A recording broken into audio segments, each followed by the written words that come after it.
ষষ্ঠী বলো। Thank you so much. বিশাল আয়োজন। কি কি আয়োজন?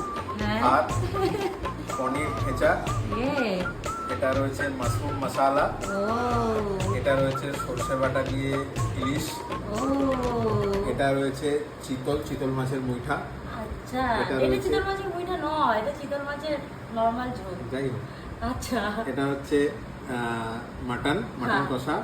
আচ্ছা, এখানে আমি অনেক রকমের মিষ্টি দেখতে পাচ্ছি। আচ্ছা, এখানে রয়েছে স্যালাড, আচ্ছা, যেখানে আমার নামাঙ্কিত স্টাইলের স্যালাড। আচ্ছা, কি ওটা এখানে কি রয়েছে- কি নামটা কি তোর? ইটস এ, ঠিক আছে। এখানে আচ্ছা। রয়েছে দই, আচ্ছা, এখানে রয়েছে আম, আমার আর ফেভারিট। এটা কি? এটা এটা একটা বিশাল বড় কেক রয়েছে, দারুণ আচ্ছা, কেক from Myanmar-এ। তুই happy? Thank you so much for ইয়ে, অল দিস অ্যারেঞ্জমেন্ট। ইয়ে, happy Jamai Shasthi. Thank you.